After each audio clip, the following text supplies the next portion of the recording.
But before the rebirth, there first came the cleansing. The cleansing was the feeding of all human life from thousands of planets into the hungry depths of the cluster. It was an unparalleled orgy of death. The old, the young, the weak, the strong, the willing, Take me! and the unwilling. I give you my protein! Hi, I'm Rachel. And I'm Matt. And this is The Dead Do Not Podcast. a Lexx Rewatch. Just a bumbling security guard in the great wide galaxy. Till one day he was dealt a different card in the form of a key. This key controlled the most powerful weapon ever made. Now he had it by sheer accident, or maybe it was fate. What a cast of characters all on the spacecraft traveling. A woman named Zev who escaped from her programming. A disembodied robot head that got brainwashed instead. And Kai, the always glum undead assassin. In this space adventure you never know what comes next. So come join the crew for tales of sci-fi, laughter, and sex on the Dead Do Not podcast.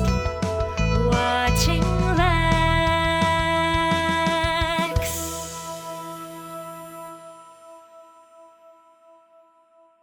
It's time already. Can you believe we already got to the season 1 finale? A beginning and end. It felt. I see what you did there. It felt like I got here so fast, almost like there were only 4 episodes in season 1. Wild how that works. And that is, of course, because we're talking about season 1, episode 4. Giga Shadow. Are we going to overuse that? Probably. You're welcome. Are we going to enjoy every time? Yes. Also, yes. It's the quality that people come to us for. Mhm. I don't know what else you expected. It's our the Strange niche. and Beautiful Network. Yeah.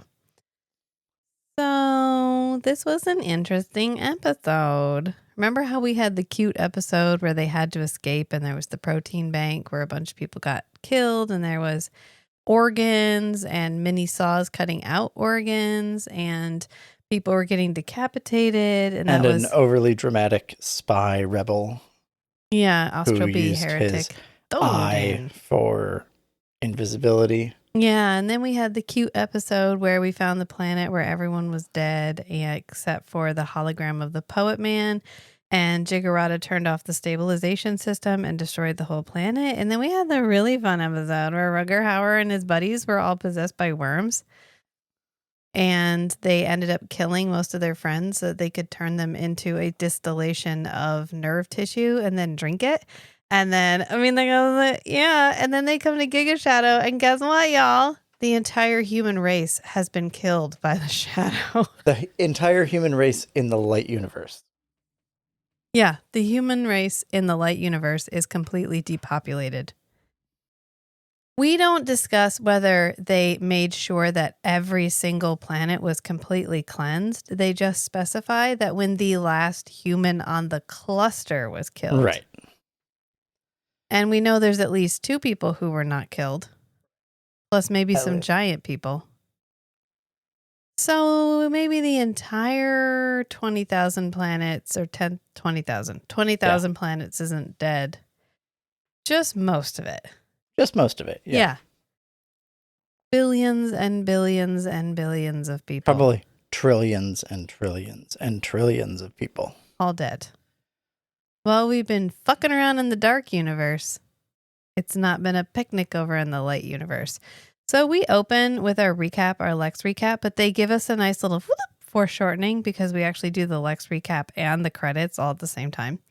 Instead of getting the rotating arm Efficiency. thing. Maybe they did like a focus group and they were like, yeah, I don't think there were any focus groups, Rachel. That's sure there were. optimistic. Sure there were. Some guy took a tape home to a bunch of his stone buddies in the garage. And he was like, check this shit out. And they watched it and they were like, it was great, except for at the beginning, can we just like put the credits over the montage? And they were It's like, not perverted "Aw." enough. Go harder. Go so much harder. Oh, okay. Yeah, I think more of the set should have hair. I just feel like there's not enough large hair follicles everywhere, all over the ship. We want BDSM torture. Yeah. That's what the focus group said. Do you know why they... And they delivered. Don't get ahead of ourselves. We will discuss the sweaty probes section in its own time. Be like 790 Don't and quit while you're ahead. don't force that in where it's not meant to go. I heard you, but I was preparing my own pun, Mm-hmm. so we punned off right there. I think it was good. It was a good moment. But we go right into another info dump, which we're lucky the Lexx only info dumps, and we don't get credits, then Lexx info dump, and then Time Profit info dump, because we get a lot of information just thrown at us in the very beginning of this episode. Like whips it, Stanley. It's going to be a theme, isn't it? You got that? I've got a theme prepared look in your eye. Oh no, this is all winging it. Yeah. Okay, well, you've got a theme in mind. My subconscious has a theme. Yeah, there you go. That's what I'm just picking up on And my the signals. subconscious is being revealed to me as we talk. You're doing some shadow work? Yep. Yeah, that's good. Anyway. Giga Shadow. Work.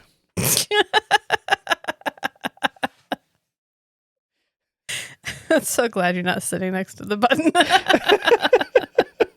But the Time Prophet is telling us about, like, there will come a time when there will be a cleansing and every human in thousands and thousands of planets will be hunted down and killed. Basically, more context on what leads up to her prediction that Kai will destroy his shadow. Kind of? Yes. Except a subversion of the very clear, confident statement that Kai will bring about the downfall. Yeah, and also the Giga Shadow will return, and then after that, I don't fucking know. I can kind of see the future because I can kind of see the past, but after the Giga Shadow, nothing. It gets a little fuzzy. Yeah, the reception gets off, but she kind of sees the insect wars again, which is weird because that's not where they show up. I don't know. It's a glitch in the Matrix. Echoes through time.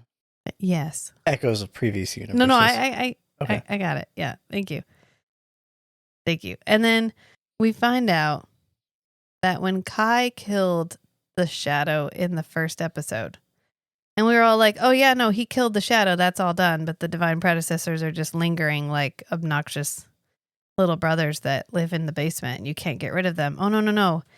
His evil essence traveled through space. Through the fractal core. Back through the fractal core, back to the cluster, and went back into the still living brain that divine shadow left behind, where it would wait for the rebirth. The cleansing. Which and the means birth. it just took a little time to kill everyone in the universe. So This is not a thing you can do the overnight. Lexx has only been fucking around for a couple of months. Yeah, a few months at least. Yeah. So that means his Shadow's empire is so efficient that he can eradicate nearly the entire human race, including the people who have to perform the gathering and executions. That's some loyalty there. Unless Several months. unless time moves differently in the dark zone and the light universe. It might. Yeah. I don't know. It's kind of scary that we can go from everybody's fine-ish because we have things like wife banks and protein banks. And to 20,000 very populated planets. to everyone dead in like maybe 3 or 4 months. Yeah.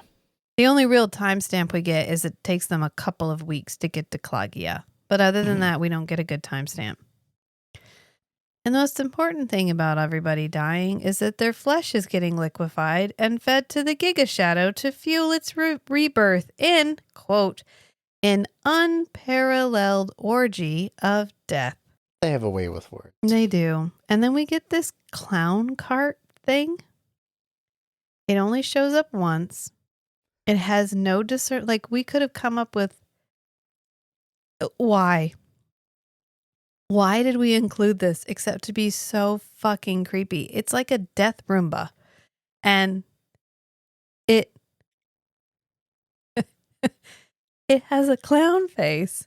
And so they knock this guy out. He's like he's that last human on the cluster. They like stun gun him.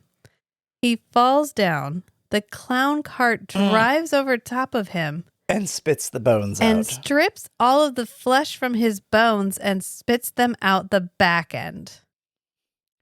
Then it It's an efficient empire. It doos over to a hole. Its clown nose extends and then it shits flesh into the hole where we see it fall down and become part of a river of liquefied flesh, which goes into the, quote, greedy belly of the cluster. And then the time prophet goes, the time of the Giga Shadow was at hand. And then we see a giant fucking brain. And I have two notes. I just have two notes. One, there are a lot of sphincters in this episode. And I will be referring to them as sphincters because that's what they are. There are a lot of sphincters in the human body. Yeah. And also in the Giga Shadow. And the Giga Shadow is made out of human flesh. There's really no other way. The sphincters had to go somewhere. There's no other way to describe this. Also, could we have gotten the prop guy who did all the juicy looking brains to do this brain? Because it looks like paper mache.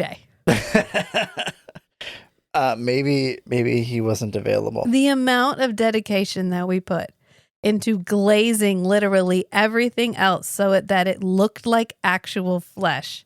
And then the brain, which is like the one thing. The Giga Shadow brain. Which is like the one thing that we see. Every other scene feels a little art school project-y.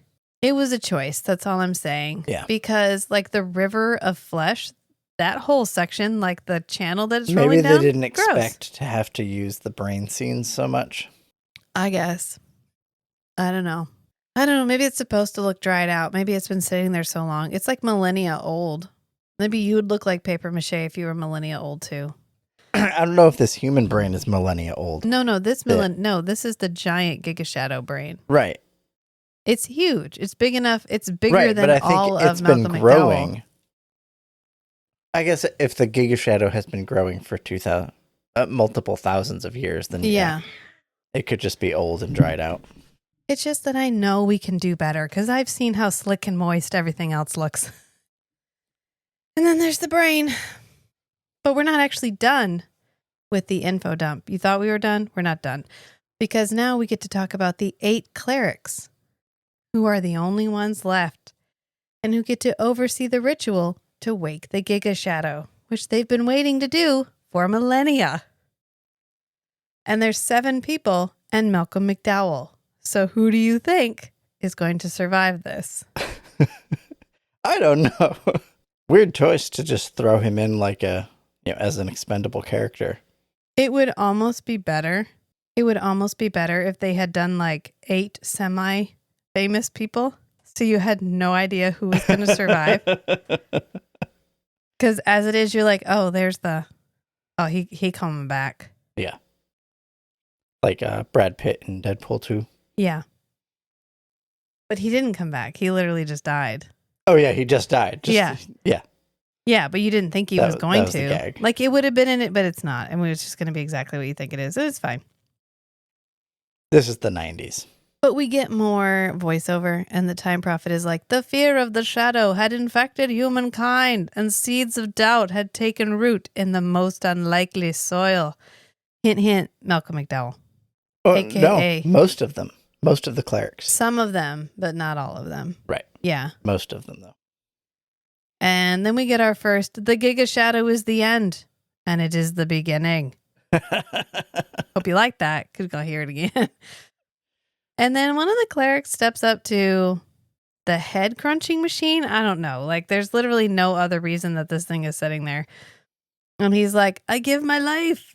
He says more than that, but it doesn't really matter. He sticks his head in there and then gets squished. And then when his headless body falls, and we get the like head body fall with the spurt of blood, which was not necessary, but now we know his head's gone. And then these 3 things pop up out of this hole. Yeah, like hologram objects. I don't, one's a square. One looks like a clam. I don't know. We what don't those get are. any explanation. No, none at all. It's fine. And then we look up and there's the first of many sphincters. This is the sphincter. The which biggest. I may refer to as sky vag because it feels like the most appropriate name for this, because it is the thing that drips protoblood, aka very The moist juice of looking life. lube. And it is also the giant pillar is supposed to extend into it to fuel the rebirth of the Giga Shadow. So I feel Yeah, I like think the that's fitting. symbolism there is pretty overt. Anyway, the Time Prophet's still talking. And she's like, the pillar needs to go through the orifice for the rebirth to happen. Oh, okay. Nice. So then we get the whole section where Malcolm McDowell and his buddies try to stop the clerics. And there's like a mini battle thing that happens here where they all stab each other with really tiny knives. Yes, they're all very short knives. And there's a key for some reason because the 3... But it's more important how you use it. That's true. Yeah. You can still kill a man with a small knife. You just have to be more skilled. Mm-hmm. Yeah. You can't rest on the length of your knife to get the job done. Right. Or the girth of your knife to get the job done. You have to use it with alacrity. So there's a lot that happens. Like the 3 artifacts are in this weird bubble, and when you go to it, you die. And then one of them jumps in there and dies. And then a key goes in a hole, but the key doesn't seem to have anything to do with anything because they get the key and the key. Although a lot happens and it doesn't matter. What matters is they stop the shadow from going through the orifice. And they all died. But as the pillar's going up and the shadow is in his little shadow dick, I don't know. It's like a pillar with like a round top with the, anyway. And he's like, yes, yes, yes. And then as soon as it starts going down, he goes, no. Down. And then the brain gets grabbed as the pillar is going up so that it doesn't go up when the pillar goes up. And then we find out that none of the 8 survived, but the rebirth was stopped. ... For now. And then in a real interesting segue, we go from the death and destruction of almost the entire human race to a weird massage parlor where 2 men are watching holograms of half-naked dudes perform. This is similar to the scene in Logan's Run where he goes back to his room and opens his hollow sex browser closet. His sex closet, yeah. And starts flicking through the channels. The circuit. I think they call it the circuit. Yeah. Yeah. It's similar, except these are not real people. They're like past people that they've Conquests. collected, I guess. Because this is Beppo. Beppo and Spore. S'more. Beppo and S'more. Could not think of Beppo. I was like, it's not that word. It's not that one. You're Beppo welcome. and S'more. Thank you. And, I'm going to take a minute and do a little bit of a disclaimer about this because this is the 90s. This is supposed to be a joke. It is not intended as a type of representation of anyone of a certain sexual orientation. These are supposed to be a couple of odd dudes, mercenaries, so morally gray dudes, hanging out in space because they want to do what they want to do and they don't want anybody to tell them what they can and cannot do. Right. And it doesn't really have any reflection on anyone who might feel depicted by these people. Does that make sense? Yeah. Where I'm going with that? I don't think this is intended as a commentary. I'm not going to act like it's a commentary. I think they're just supposed to be odd. And I think they are supposed to be gross because of what they do to people, not because of who they are. Right. So I'm just going to leave it at that. And they are watching ripped dudes in a variety of very, very small thongs. One of whom is called the Piston because he was capable of, quote, perpetual motion. While the one guy lays on the bed and the other one's sitting on his back in what is probably as close to sex as you could show on TV at the time. Almost as if they're watching porn while enjoying some quality time together. An intimate moment. And then Spore or S'more asks Feppo, who was your favorite? And so he's like waving his hand through all these really big beefy dudes. And then who shows up in his hollow collection but Stanley Tweedle. In like the most sci-fi spacesuit. The not a superhero costume, but kind of a superhero costume that he's wearing. Mm-hmm. And this is our first window into the torture that he went through that led to him becoming the arch heretic, right. Stanley Tweedle. Then we go back to the Lexx. Now that we get this little boop taste, and then we go back to the Lexx, and Stanley is ordering food, and Zev is brooding in the corner. As usual. And he ends up wrapping up this huge order, and then just the usual paste comes out. He eats it, and he goes, wow, way less sulfur taste this time. I'm doing my best, I'm Stanley. doing my best, Stan. Meanwhile, 790 is still reciting poetry, but now it's Stanley hate poetry. Which is on brand. And he ends up getting food thrown at him, which is, I mean, this is kind of a moment. It's a slice of life moment, I guess. Yeah. Time on the Lexx. Stanley getting verbally abused by the robot head, while Zev is just tacitly judging him for being less than what she wants him to be. Right. Well, what Zev wants is to go back to the cluster. Because Kai needs protoblood, they don't have protoblood. The only reliable place they know to go get it is in the cluster. And Stanley's like, that is basically suicide, and I will not do it.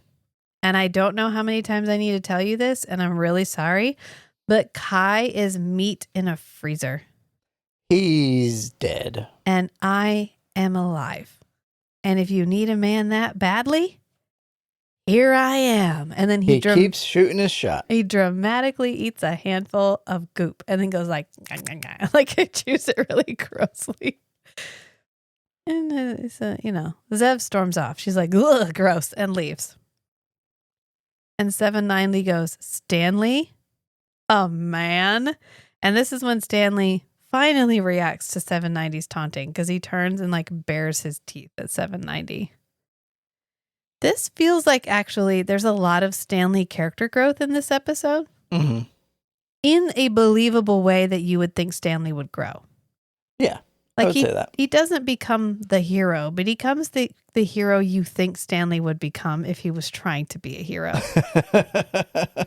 And that counts for a lot because they could have gone full, oh, Stanley gets a redemption arc. We found out he was a good guy all along. Instead, they're like, no, he's still Stanley. But he's trying a little bit. Yeah, he's able to take advantage of some opportunities. Yeah, and we cut to Lexx, the cryo chamber. We pan along the wall. And there is a giant fucking egg attached to the side of the wall that is now hatching that literally no one has seen. And we just move on past it. No one's seen this egg. It's been there since the cluster lizards were there. Right. It's like across from Kai's cryo chamber. Yeah, and they just didn't notice it. You know what? It's fine. And then Zev, as dramatic, sad romance music plays, like runs her hand along the cryo chamber like she's done previously. This must be a ritual. Mm-hmm. Every night before she goes to bed, she just pets the cryo chamber. But then the chamber opens. And for a second, I thought this was a dream sequence. I was like, oh no, are they going to sing again? And in fact, he does start singing, but it's his like Brunanji battle song. And she's like, Kai, why are you awake? And he goes, yeah, this shitty thing ain't working anymore. Like, there's not like 4 more along the wall. Right. We panned past them on our way to Kai. We're not even burying the fact that there are other cryo chambers he could just go over and get in. But he likes this one. I know. He's attached to this one. He says, well, it's not working. And he continues singing. And then she goes, I like it when you sing. It makes me feel things. And he goes, well, don't feel too much because I'm only going to be singing for a little while. And then I'm going to die, Zev. Die like for realsies, like dead. And she goes, how long do you have? And he goes, I don't know. You'll know when I stop singing. Fair. And she replies, don't you want to live? To which Kai says, I am an animated corpse, a mockery of life. I do not have wants. Could have just been no. No. He's the weirdest from character. Now that we've equated him with Murderbot, everything he does makes so much more sense because he's probably just a bundle of anxiety at all times. Yeah. He's like, I'm a mockery of life. I can't want anything. I don't want anything. And Zev goes, I don't want to lose you. And he's like, I suggest you modify your wants. He actually says that later, but it applies here too. Yeah. Like, we can't, just because you want it doesn't make it gonna happen. Gotta manifest that shit. And she's like, we can go back. You killed the shadow. You cut the top of his head off. His body was dead and like, it's fine. He's dead. And he's like, no, he's not. That was just his body. His brain wasn't in there. And clearly brains are important because we're surrounded by them. So he still lives. And she's like, okay, I hear your logic. So shouldn't we go back and kill him for good then? I mean, isn't that what the prophecy says? Doesn't the prophecy motivate you? And Kai's like, yeah, I'm going to be honest with you. The prophecy just kind of happens to me. I don't really have any say. I don't have to. The whole If it's a true prophecy, he does not need to pursue it. Right. He doesn't need to try to fulfill the prophecy. The prophecy will come to him. Plus, as he says, I don't have or require motivation. And Zev says, then I will feel it for you, which I wish we could do that. Be like you could hire a motivation buddy and they would feel motivation and it would get you through the stuff you needed to do. Like get that one person that's really good at motivation and that other person who has really good ideas but can't get any shit done. Pair them up. That's a good job That's me idea. and you. Yeah, but am I motivation or am I good ideas? We take turns. Okay, I like that answer because it felt like you have all the good ideas and I just make you do them. So then Stanley is down with the brains because what's the best thing to do in this situation is just go talk to the DPs. And he's like, guys, I really think we should work together. Your brains, literally. Stanley's in an exploratory phase where he's trying to get a feel for how much power, how much influence does he actually wield?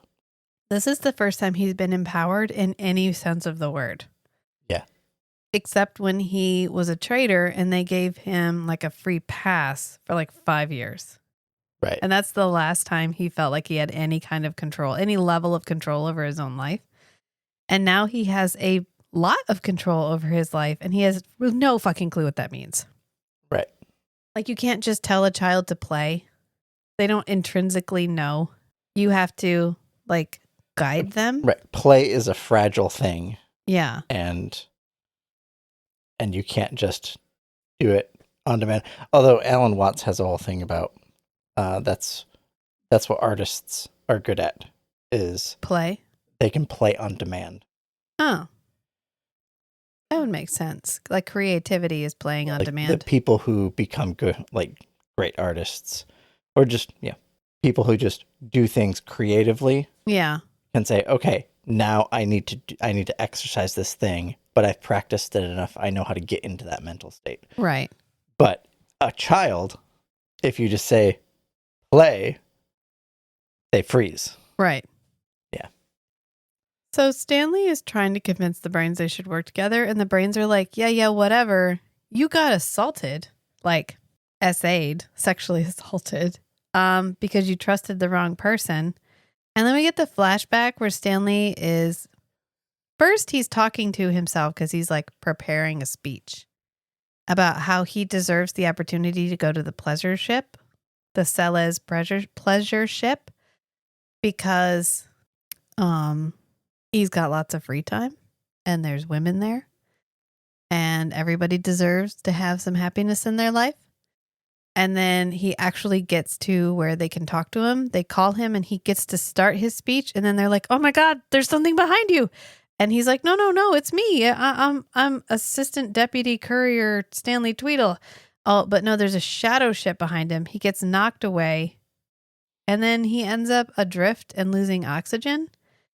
And that's when he gets picked up by Feppo and S'more because he thinks that they are there to rescue him and they're not. Yeah. And that's when he goes, Stanley, how do you spell sucker? And I have one note about this whole section, which is if you want to be an undercover rebel group, you maybe shouldn't call yourself the Austral Bee Heretics. Maybe you choices. Maybe you should be the Austral Bee Knitting Club. Or they Comet Watching Society. They are rebellious against one of the most logistically efficient entities ever to exist, which is his Shadow's empire. Yeah. And as a rebellion against that, they're probably going to be less logistically efficient. And naming things is a really hard problem. Yeah, but maybe just don't call yourself heretics or rebels or anything that would fall under that in the thesaurus. Just go straight for like... Thodin named it. And nobody Everyone could was stand like, up to him. Okay, Thodin. He was like, do I have to snort the bug bomb out of my nose and blow you up? And they were like, no, don't, please. We're the Austral Bee Heretics. We're the Austral Bee Heretics. And don't forget it. Make sure in every radio broadcast you use that name. On their letterhead. Just heretics. There's business cards. They all have it tattooed. Like just past their wrist. Oh my God, the old OBH. Are you an Austral Bee Heretic? Hell yeah, here's my business card. It's got my name and address and phone number and every planet that we have groups on the business card. Yeah. So it's fine. And then we get into the musical number where the brains are singing and they're singing to Stanley about what happened to him. And we get lines like, sweaty probes were forced into him, such pain, such humiliation. But still he dreams at night of the time of his life in the playpen of Feppo and S'more. Oof. And I'm just gonna... move on past that? I'm gonna put it right there. I know this was being played for laughs in the 90s. I don't think it interferes with the episode so much that it makes the episode any more dated than it kind of already is. So I'm not really gonna talk about it because outside of the context of when it was created and when it was written and when it was filmed, it's almost impossible to understand how that was like a funny thing to include. Yeah. So I'm just going to leave it and we're going to move on because we go back to Kev, which I will be calling Kai and Zev because that's what my brain wants to do anyway. So I might as well go with it. So we go back to Kev and Zev is asking Kai. I immediately fucked it up. So what is protoblood? And he's like, I don't know. Fuck if I know. He's like, fuck if I know. She's like, how can you not know? And he should have shot back. Do you know how this spaceship works?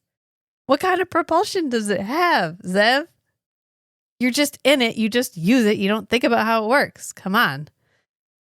And she goes, weren't you curious? And he's like, no, I was a mindless servant of death. The dead are not curious. The dead are not curious. I was not prone to curiosity is what he says. And then we go back to Stanley, and Stanley's actually trying to repair the cryo chamber. In theory, because it will help Kai, but also probably because it'll get Kai to go back to sleep. So he'll have a better shot with Zev again. And Zev will at least slow down on bugging him about getting more protoblood. Yeah. And the Just 790, procrastinate that problem. it's just sitting on this pillar insulting Stanley. We go so hard on shitting on Stanley Tweedle in the first 3/4 of this episode. Like everyone is actively mean to I bet him. 790 knows how to fix it, and he's just not telling Stanley. Well, then he's hurting Kai and by extension Zev. It may not be If Kai fixable. dies, then the only one left for Zev to go to for companionship is 790. Listen, he conveniently knows what he needs to know when he needs to know it, and he doesn't know what needs to be known when they don't want him to know it. Gotcha. So he doesn't know how to fix it because Zev isn't mad that 790 isn't fixing it. So she doesn't believe 790 can fix it. Gotcha. And she really believes that 790 is capable of pretty much everything else. But 790 tells him, Zev, woman of all women, doesn't want you, even though her sex drive is almost uncontainable. And it's because you're just really fucking lame. You're just that bad. And Stan goes, I'm biding my time, man. I'm biding my time. And 790 goes, yeah, okay, well, she's never going to come to you. And he's like, I mean, I have the equipment. And 790 goes, I am equipped with love. And Stanley goes, yeah, well, I'm equipped with a love muscle. And points at his dick in case you didn't figure out what that was about. And then he fixed the cryo chamber, only to trap himself inside of it while 790 laughs maniacally. Like, yes, Stanley will die. Yes. I wonder if they could still fly the ship if they just like pulled his frozen hand out. No, they need his voice. Mm. They could get one of the brains to like make the voice again. Yeah. Maybe at the I bet last Kai minute, could do it. maybe at the last minute, the key would transfer from his hand. Like in the first episode. I bet Kai could imitate Stan's voice. So is it fixed? Is the cryo chamber fixed? I don't Because think Kai it does is. not go back into it. No, But I don't Kai think ends it's up showing up, which is really weird because earlier he told Zev he would hang out in the cryo chamber because it's colder. And that way he'd get to live longer. And then he was like, man, fuck that shit. And he went off on a ramble to walk the Lexx. Yeah. Okay. Yeah, but he lets Stanley out. It's fine. And Kai goes, I didn't know you cared. Like, oh, you're trying to replace it for me. I didn't know you cared that much. I really feel for Stanley in this episode because he's just trying to do his best. Yeah, He this is doesn't- definitely the Stan episode. He doesn't want to go back to the cluster because everyone will die. He knows Kai is dying, but the least worst option is to not go back. Right. He can at least preserve the Lexx himself and Zev. Right, because they don't know what protoblood is. They don't know how they're going to find it. The only way to get it is to sneak into like the mortuary that holds all of the assassins that are under the control of the Right. shadow. And as far as they know, they're going to have to sneak in and pull off this elaborate heist to They're- get protoblood. There are thousands of mindless killers controlled by the shadow housed in this room where they need to go get protoblood. And Stan is a realist. He's like, fucking no. But he's still trying to do his best. Like, well, maybe if I can fix the cryo chamber, Kai won't die as quickly and we get more time with him, which would be great. And 790's being a total douchebag. And so he ends up pushing Stan just a little bit too far. And Stanley punches him off the pedestal, just whacks him off the pedestal that he's on. And Kai goes to retrieve him because, I mean, these are Kai's only friends. Doesn't have anybody else, including 790. So he goes to get him. And then this is when he spots the egg, which actually starts hatching while he's there. And then a little cluster lizard baby sticks its head out. Meanwhile, Stan does what I do when I get really, really cold, which is go take a shower to warm up. Yeah. And or a bath. So he's taking a shower in the the room. You said this was maybe a salivary gland. You were like, maybe it's not a dick. Maybe it's a salivary gland. Okay, so the Lexx is spitting on him, whatever. Same difference. And he's singing about how he's like, Stanley, you're so manly. You're 2 feet long. Stanley just needs some validation from other people. He just wants someone to like acknowledge that he has big dick energy. Yeah. And no one will. And it's because he went through a situation where he really should have gotten counseling and support because he was assaulted, but instead he got labeled an arch heretic and victim shamed. So Yeah. Stanley's like, I mean, they got problems. And Zev shows up to just really rub salt in the wound and to bully him by growling at him and telling him that he is going to take them to the cluster. He doesn't have a choice. And she tells him, and you know what's funny? I watched this a second time to take notes, and I realized how much information we are given in this episode that is used in this episode as a plot device. Because right here she goes, a cluster lizard's favorite food is brains. Oh. Just to set us up for later. There you go. I don't know why she could have possibly mentioned that at this very specific moment and why we now have a pet cluster lizard and our enemy is a giant brain. That's not going to be significant, but she does bite his nipple. Like, which is a weird choice. It's such a weird choice. They were like, Ava, bite him. And she was like, what? And they're like, bite him. Yeah, just go for it. Oh, bite him. And she's like, she bites. But even after that truly vicious assault where she doesn't even leave a bruise, he will not agree to go. And this is when Kai shows up with Squish. Well, it's not Squish yet. Right now, it's just a baby. And I have a humble request of our listeners. Whenever you listen to this, whether it's been immediately or years, I can guarantee you I will still want it. I want a Squish plushie. I want a Squish plushie so bad.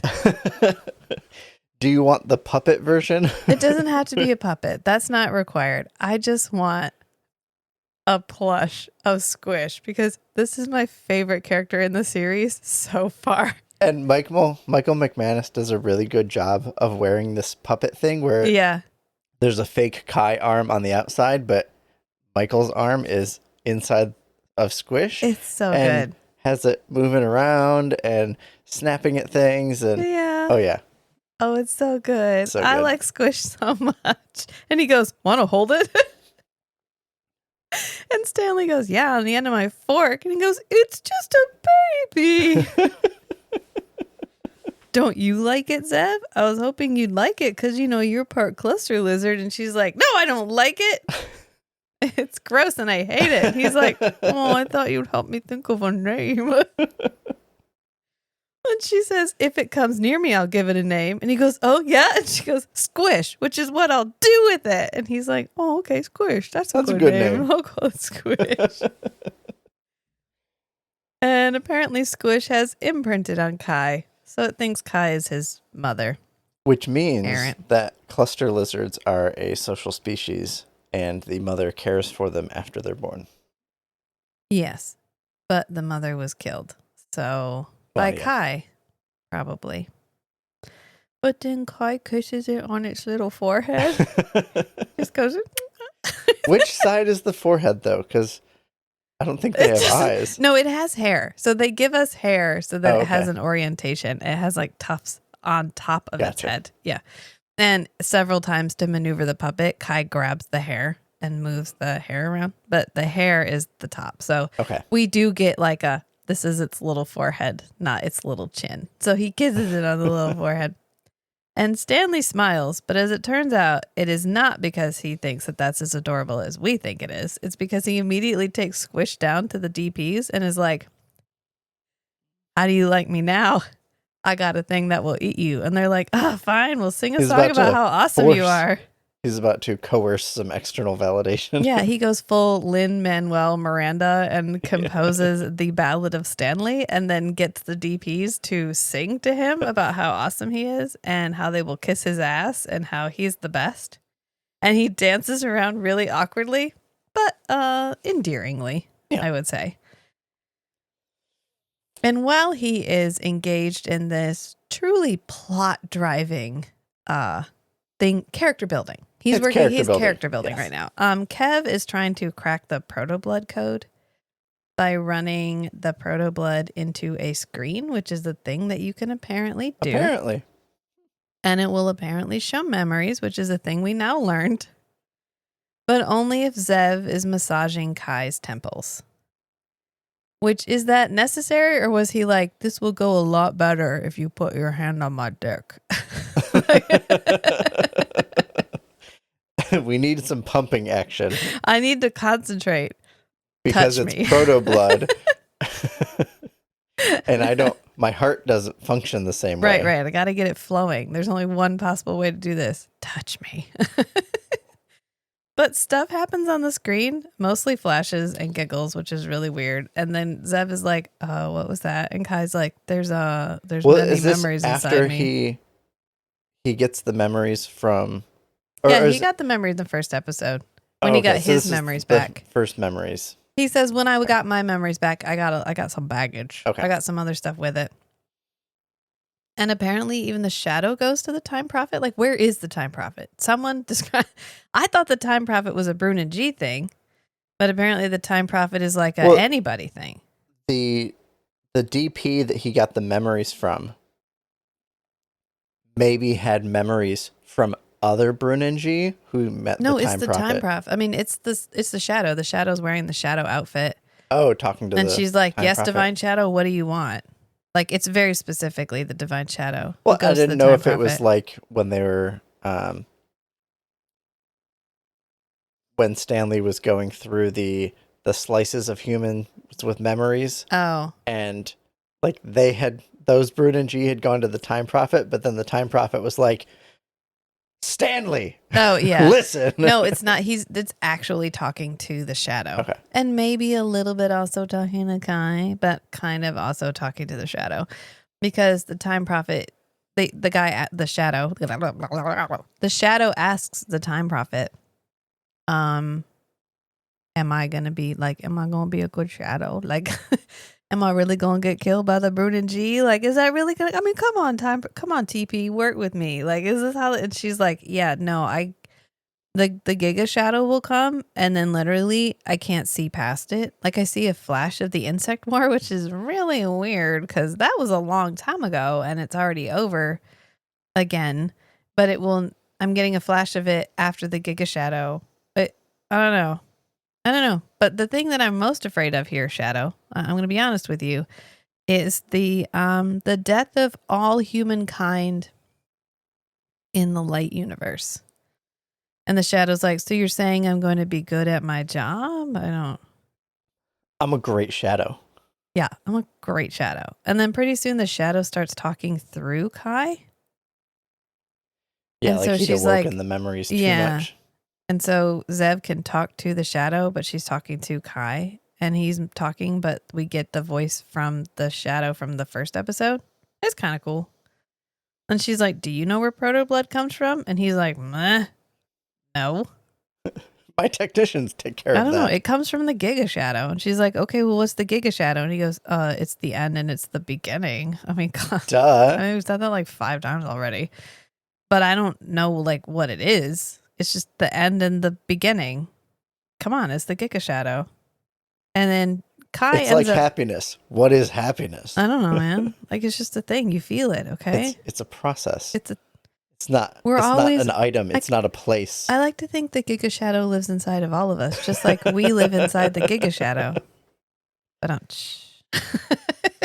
The universe is the Giga Shadow. Zeb tries to wake Kai up at this point because she's getting a little freaked out, and he ends up throwing her into the screen and breaking it and spilling a bunch of his protoblood because the screen was his protoblood. It didn't matter. It doesn't fucking matter because what matters is Zev is trying to scoop it up in the like dumbest little cup I've ever seen in my life. Is there not a vacuum on the Lexx? We can't just that up. There's probably a lot of like little critters and things that do all the cleanup. Like on in Farscape. Like in Farscape, yeah. Yeah, Moya. on Moya. The one, yeah. My favorite one is the one that he kicks at the very beginning and then he turns repairs into his Yeah. little buddy. Yeah. Yep. I mean, later she does like a suck thing where she sucks it up in a tube. But this one, she's just like, I can't. I can't scoop it. I can't scoop it with these fingers. These look like good, strong hands, don't they? But she's just got like a rolled up piece of kelp or something, and she's like trying to shove it in there, and she's like, "Oh, it's all over. I can't. I don't." I mean, you could spend half an hour and clean most of this up, but it is cool. And Kai is like, "Well, we've lost half, which means my time is in half, but we learned a lot." And Zev is like, "We didn't learn shit." And Kai goes, "No, we learned that the prophecy might be bullshit because the time prophet wasn't like, oh no, you're definitely going to be killed by Kai. You can be found at this address and phone number." She was like, I don't know. And then we learned that the Giga Shadow is not good. Something to be afraid of. Something to be afraid of. And so Zev decides to just redouble her efforts to intimidate Stanley. So she runs up to the cockpit and eats a bug in front of him. Yeah. And then she has some on her teeth. Yeah. And he goes, how did that taste? And she goes, meaty. But not as meaty as you will, Stan. She rolled a 3 on her intimidation check. Arr. Arr.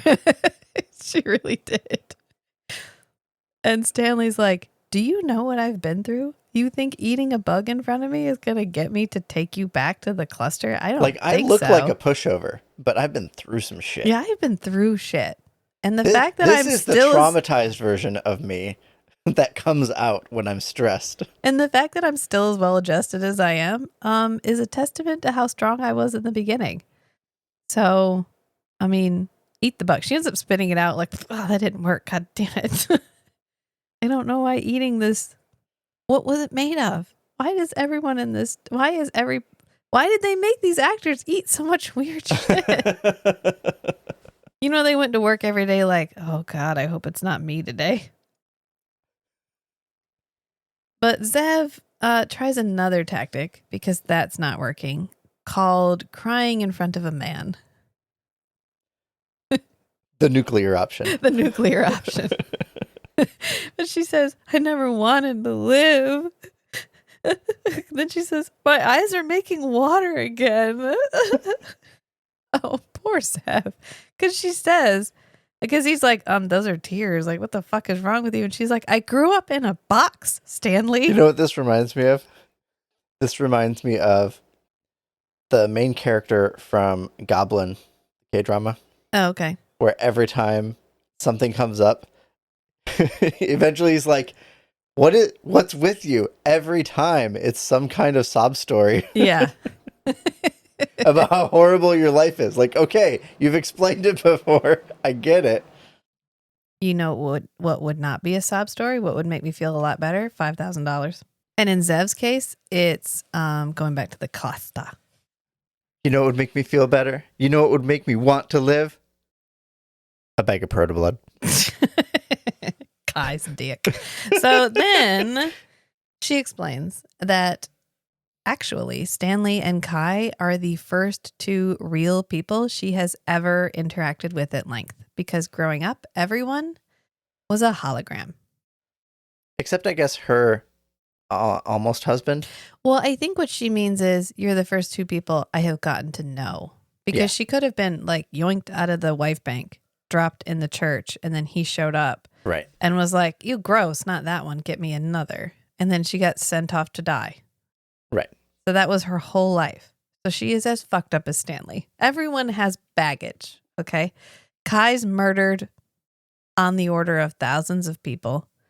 Stanley was just a regular dude who got mixed up in something really big and ended up over his head and became someone, got a reputation he never ever wanted. Well, and he did make choices that make him ashamed of, like, he did do things that he's ashamed of. He's not the person he wanted himself to be. Right. Yeah. Right. for the sake of survival, he compromised his principles. Yes. And he doesn't like that. Right. And he's flailing for an opportunity to redeem himself, but he's still so traumatized. Like, he doesn't, I don't know that he has the capacity to be like super altruistic and generous No, and like because genuinely his drive like for survival reach is too out high. for the first effort Yeah. because he's been burned too many times. Yeah. Yeah. But he does tell her, there's another thing though about tears. It's not just sadness. They're also what happen when you're in love. And then he sits down like, God damn it. And so I think he finally acknowledges that he doesn't have a chance with Zev. I mean, I don't think he's going to give up, but No, also yes. But he's like, man, Kai and Zev are in love and she really, really wants to save him. And if I was a good guy, I would help her. Am I a good guy? And then he ruminates on this for the next 15 minutes of screen time, which I like to think is real time.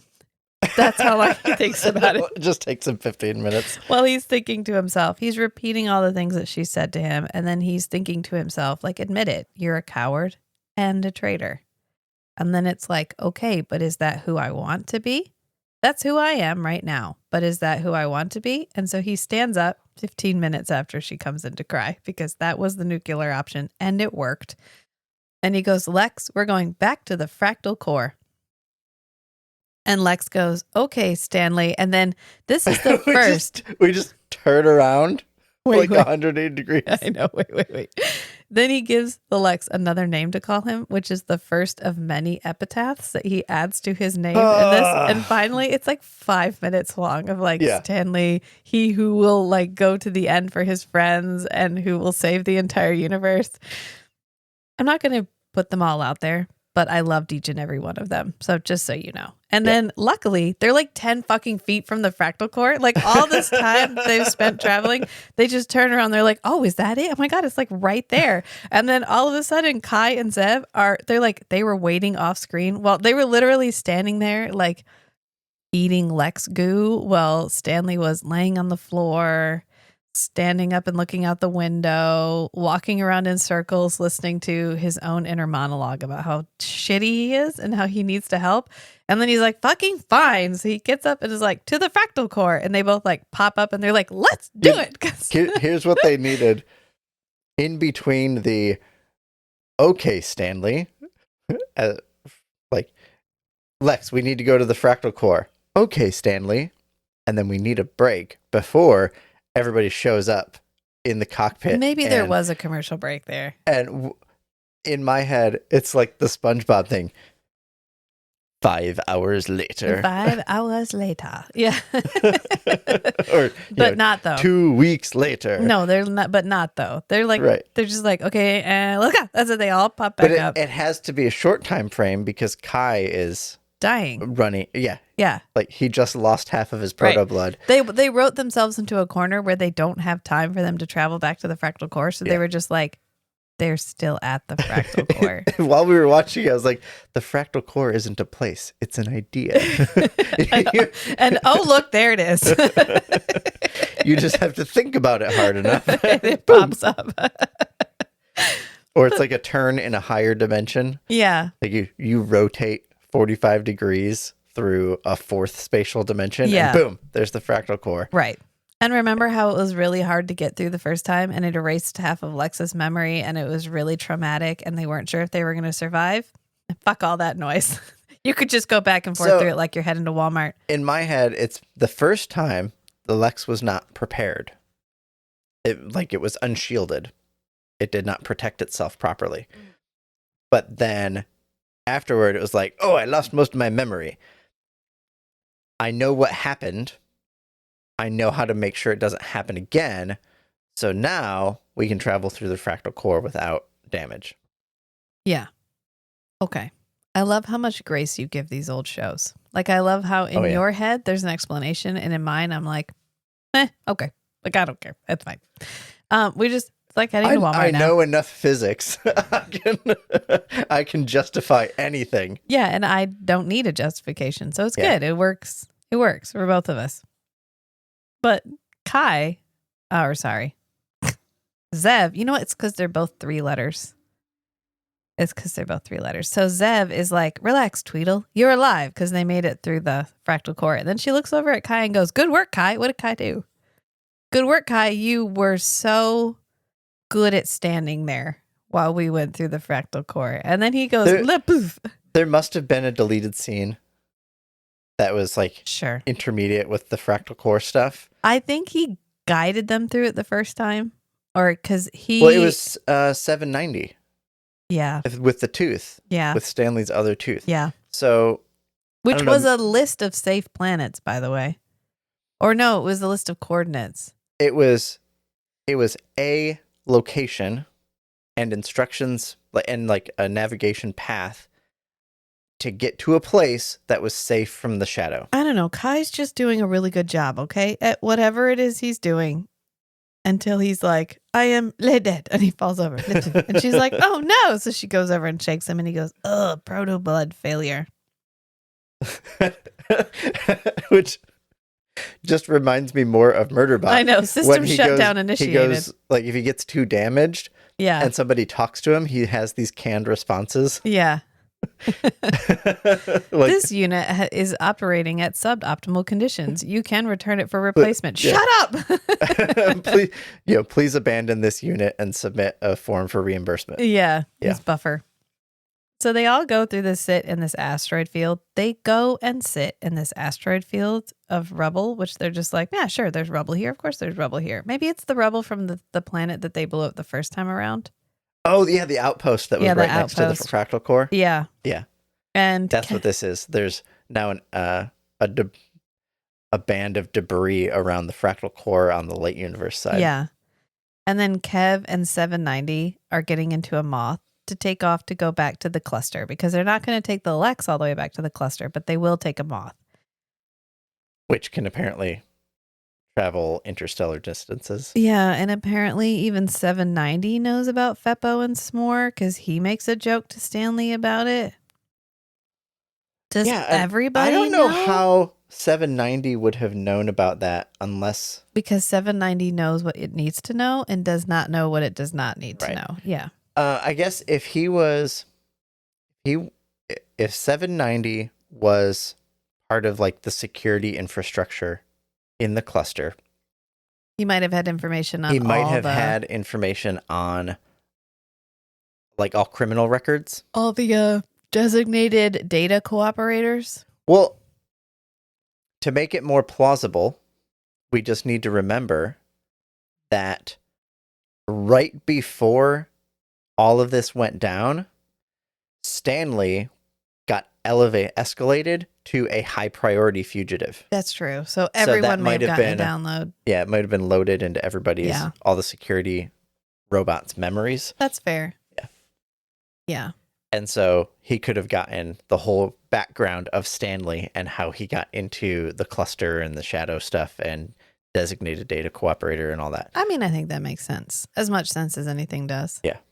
But as Kai and Zev are getting into the moth, Stanley hands them these 2 what are obviously tennis ball containers with something rolled up inside of them. I'm pretty sure they're spacesuits. They are spacesuits. Yeah. And we don't remark on them right now. We had Chekhov's rifle earlier. Well, now we got Chekhov's tennis racket. Yeah.